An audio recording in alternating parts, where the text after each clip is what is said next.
Hello guys, तो कैसे हैं आप सभी लोग। आज मैं आप सभी के सामने लेके आ गया हूँ एक बहुत ही बेहतरीन मानवा जिसका नाम है return of the legendary villain. और ये इसकी एपिसोड फर्स्ट होने वाली है। तो चलिए स्टार्ट करते हैं। कहानी की शुरुआत में हमारा मेन कैरेक्टर बोल रहा होता है, मैंने हमेशा से ही मुरीम वर्ल्ड का सबसे पावरफुल बंदा बनने का सोचा है और इसीलिए मैं अपने ड्रीम को पूरा करने के लिए हेवनली हॉर्स एक्ट का पैट्रियार्क भी बना। और इन सब के चक्कर में मैंने ना जाने कितनी जानें ले ली और मैं एक विलन बन गया। और इतने सारे बंदों को हराने के बाद मैंने अपने ड्रीम को बस पूरा ही कर लिया था। तभी मैं एक बंदे से मिला जिसका नाम था शिन रियोंग। और शिन रियोंग और मेरे बीच में बहुत ही ज़्यादा इंटेंस फाइट हुई, लेकिन पता नहीं क्यों अचानक से मैंने अपना गार्ड डाउन कर दिया। और उसने उस वक्त मेरे को बोला कि मैंने हर एक एविल को मारने की कसम खाई है और तुम तो खुद ही एक एविल हो। और ये बोल के उसने खुद के साथ मुझे सेल्फ डिस्ट्रक्ट कर लिया और इस तरीके से मेरी फर्स्ट लाइफ ख़त्म हुई। और एक बार मरने के बावजूद भी मैंने अपने ड्रीम को नहीं छोड़ा और वापस से रीइंकार्नेट होके मुरीम वर्ल्ड को कॉन्कर करने की कोशिश करने लगा। लेकिन जिस वक्त मैं अपने ड्रीम के बहुत ज़्यादा पास था, एब्सोल्यूट रूलर ऑफ स्वॉर्ड शिन रियोंग वापस से मेरे रास्ते में आ गया। लेकिन इस बार मैं नहीं चाहता था कि हिस्ट्री वापस खुद को रिपीट करे, इसलिए मैंने बहुत ज़्यादा हार्ड वर्क किया और मैं और भी ज़्यादा स्ट्रॉन्ग बन के आया। लेकिन आखिरकार मैंने शिन रियोंग को इस बार हरा ही दिया, लेकिन उसके स्वॉर्ड पे पॉइजन लगा हुआ था। और ऐसे ही मेरी सेकंड लाइफ का भी अंत हुआ और मैं इस बार भी अपने ड्रीम को पूरा नहीं कर पाया। और ऐसे ही करते करते मेरी थर्ड और फोर्थ लाइफ भी ख़त्म हो गई और इस बार मेरी फिफ्थ लाइफ के अंदर मुझे ब्लड गॉड के नाम से जाना गया और मुझे लोग सुप्रीम विलन भी कहा करते थे। मैंने मुरीम वर्ल्ड्स की सारी लैंड्स को जीत लिया, मैंने हेवंस को अपने सामने झुकाया और इस बार अपनी सारी लाइफ के मुकाबले मैं और ज़्यादा पावरफुल बन के आया।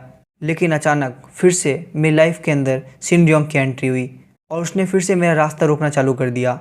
और एक बार फिर से बहुत ही घमासान फाइट हुई मेरे और शिन रियोंग के बीच में और इस बार उसकी स्वॉर्ड ने उसका साथ नहीं दिया, लेकिन मेरी स्वॉर्ड ने मेरा साथ दिया और इसके साथ ही मैंने उसको मार दिया।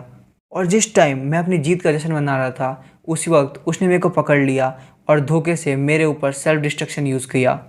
और इसके साथ ही भयानक अंत के साथ मेरी फिफ्थ लाइफ भी ख़त्म हुई और आखिरकार अब मैं सिक्स्थ बार रीइंकार्नेट हुआ और इस लाइफ में मेरा नाम था जुंगू। और तभी सीन चेंज होता है और हमें एक लेडी को दिखाया जाता है। वो औरत बोल रही होती है कि आखिर वो शैतान जुंगू कहाँ गया। जैसे ही उसका किंडरगार्टन ख़त्म हुआ वैसे ही मैं उसको लेने के लिए आ गई थी, लेकिन पता नहीं वो कहाँ गया। और वो लड़का जैसे ही मुझे मिलेगा मैं उसको आज बहुत ही बुरी तरीके से डांटने वाली हूँ। लेकिन अचानक से वहाँ पे अनाउंसमेंट चालू हो जाती है और हमें बताया जाता है कि वहाँ पे बहुत ही जल्दी एक डायमेंशनल ड्रिफ्ट ओपन होने वाली है। और अनाउंसमेंट में बता रहे होते हैं कि वहाँ से एक ग्रेड 8 का डीमन निकलने वाला है। लेकिन आपको इतना टेंशन लेने की बात नहीं है क्योंकि यूनिक एसोसिएशन के बंदे बहुत ही जल्दी वहाँ पे पहुँचने वाले हैं। और ये अनाउंसमेंट सुन के सारे लोग डर के वहाँ से भागने लगते हैं और वो लेडी बोल रही होती है कि मुझे फटाफट से जुंगू को ढूंढना होगा और यहाँ से निकलना होगा। और तभी वहाँ पे एक ब्लास्ट होता है और वहाँ से एक बहुत ही बड़ा ड्रैगन निकलता है और हम देखते हैं कि वो लेडी वहीं पे गिर जाती है और वो बोल रही होती है कि मुझे कैसे भी जुंगू को ढूंढना ही होगा। और तभी अचानक से वहाँ पे कोई आता है और सारे बंदे बोलने लगते हैं, देखो यहाँ पे तो एक यूनिक है, अब हम सब बच जाएंगे, प्लीज़ जाके उस डीमन को मार दो। और मैं आपको बता दूं यूनिक मतलब यहाँ पे एक हंटर की बात करी जा रही है। और वो बंदा काफ़ी गुस्से में बोलने लगता है, मैं कोई हीरो वीरो नहीं हूँ और ना ही मैं किसी डीमन को मारने के लिए आया हूँ, मैं तो बस यहाँ पे। और बंदे बोलने लगते हैं, लेकिन तुम तो एक यूनिक हो ना, तुम्हारा तो ये काम है हमको डीमन से बचाना। और तभी वो यूनिक बोलता है, क्या मजाक कर रहे हो। और उसके हाथ में एक बैग होता है और उस बैग के अंदर अचानक से बहुत सारे पैसे आने लगते हैं। और वो यूनिक बोलता है, इस मॉन्स्टर के अटैक की वजह से बैंक का एक साइड टूट गया था और मैं तो बस यहाँ पे बैंक को लूटने के लिए आया था। और सारे बंदे बोलने लगते हैं, क्या ये यूनिक ही चोर है, लेकिन हम तो यूनिक एसोसिएशन को बहुत ज़्यादा टैक्स देते हैं, तो तुम्हें हमें बचाना ही होगा।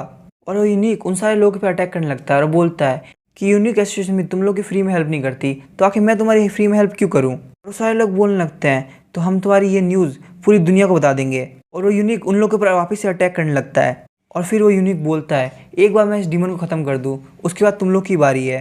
और क्या तुम लोग को नहीं लगता जैसे ही मैं इस डीमन को मारूंगा सब लोग मेरे को हीरो समझने लगेंगे और तुम लोग की बात पे आके भरोसा कौन करेगा। तभी कोई अचानक से बोलता है कि हे, तुम्हें नहीं लगता इससे पहले तुम उस डीमन को मारो वो डीमन तुम्हें मार देगा।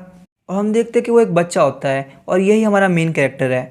तभी वो यूनिक बोलने लगता है, तुम्हें क्या लगता है मैं एक 8 ग्रेड के डीमन से हारने वाला हूँ। और हमारा मेन कैरेक्टर बोलता है, मुझे नहीं लगता कि वो एक ग्रेड 8 का डीमन है। और ये सुन के वो यूनिक काफ़ी ज़्यादा डर जाता है और बोलता है, तुम्हारे कहने का मतलब क्या है। और हम देखते हैं कि उसके पीछे वो ग्रेड 8 का डीमन आ गया होता है और जब वो उसको देखता है तो बोलता है कि नहीं, ये ग्रेड 8 का डीमन नहीं है, ये तो कहीं से भी एक ग्रेड 8 का डीमन नहीं लग रहा, ये पक्का कम से कम ग्रेड 6 का डीमन तो है ही है। और फिर से एक अनाउंसमेंट होने लगती है जिसमें बताया जाता है कि हमारी कंट्रोल टीम ने इसका अंदाज़ा बहुत गलत लगाया है। ये कोई ग्रेड 8 का डीमन नहीं है, बल्कि ये कम से कम एक ग्रेड 6 का डीमन है। अगर कोई भी सिटीजन वहाँ पे फंसा हुआ है तो जल्द से जल्द वहाँ पे निकलने का ट्राई करो। हम देखते हैं कि डीमन ने उसके ऊपर अटैक करके उसकी हालत ख़राब कर दी होती है और अब उसके सामने हमारा मेन कैरेक्टर होता है। हमारा मेन कैरेक्टर बोल रहा होता है, हे तुम कुछ ज़्यादा ही शोर कर रहे हो, तुम्हें नहीं लगता कि तुम्हारी पावर इतनी ज़्यादा नहीं है, और यहाँ तक कि तुमने मेरी फैमिली को भी परेशान किया।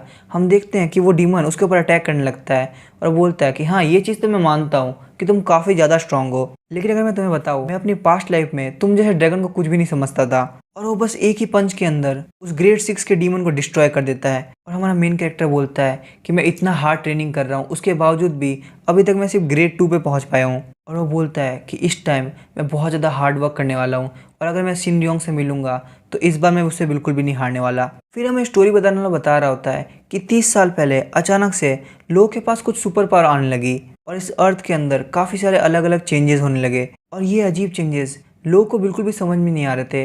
लोग बिल्कुल नहीं समझ पा रहे थे कि आखिर उनको ये सुपर पावर क्यों मिल रही है। और जैसे जैसे जिस जिस कंट्री में ये पावर मिलने लगी, वो सारी कंट्रीज़ इन पावर्स के बारे में इन्वेस्टिगेशन चालू करने लगी।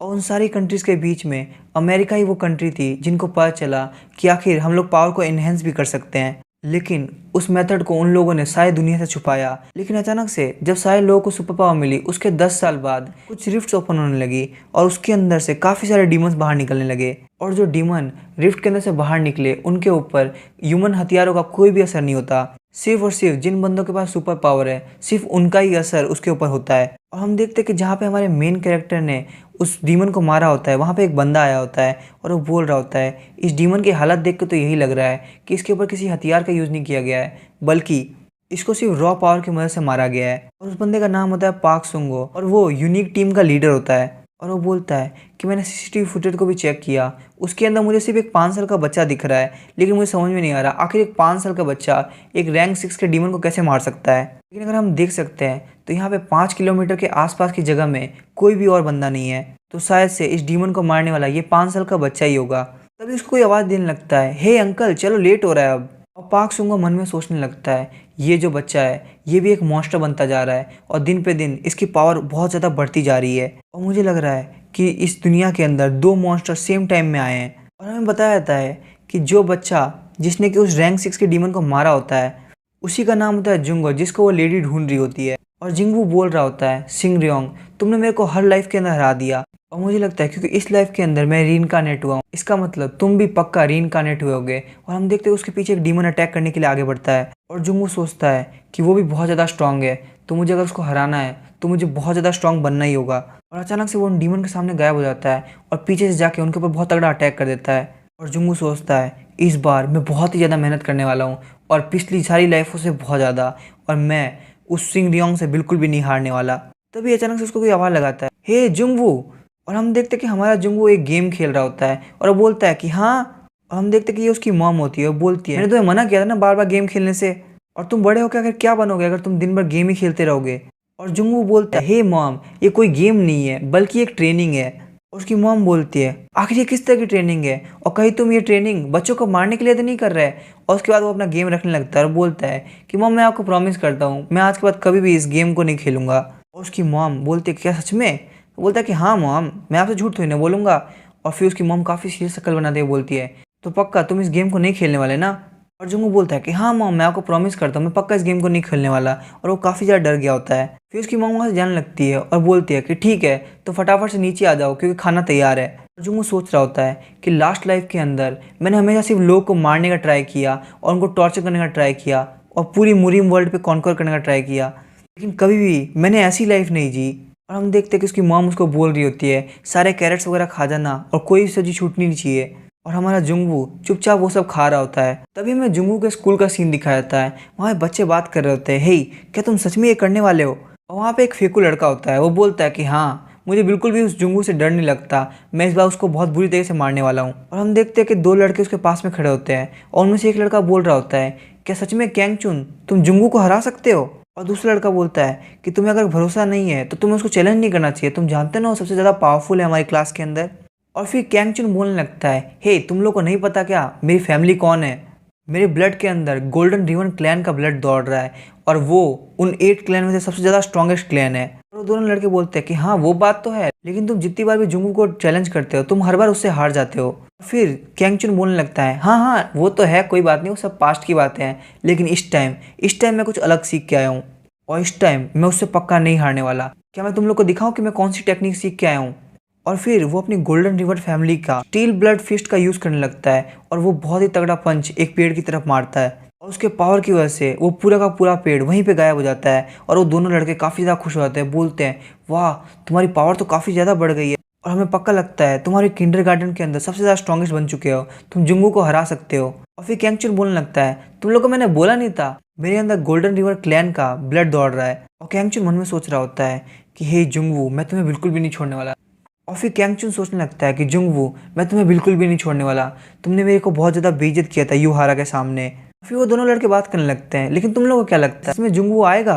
हम देखते हैं कि वहाँ पे जुंगवू आता है और वो बोलता है कि हाँ हाँ मैं आ जाऊँगा, कोई टेंशन वाली बात नहीं है। तो तीनों बंदे बोलने लगते क्या सच में जुंगू तुम आने वाले हो। कैंगचुन मन में सोचने लगता है उसने मेरी सारी बातें सुनी, लेकिन आखिरकार वो नर्वस क्यों नहीं है, उसने मेरी पावर भी देखी, फिर वो इतना नॉर्मल बिहेव कैसे कर सकता है। और जुंगू मन में सोच रहा होता है कि सच में ये बच्चे कितने ज़्यादा होशियार बनने का ट्राई कर रहे हैं, सिर्फ एक स्मॉल सी फिश टेक्निक की मदद से ये सोच रहा है कि ये मुझे हरा सकता है। कैंगचुन सोच रहा होता है भले इसको टेंशन है चाहे नहीं है, लेकिन मैं अपनी फिश टेक्निक की मदद से इसका भरता बनाने वाला हूँ आज।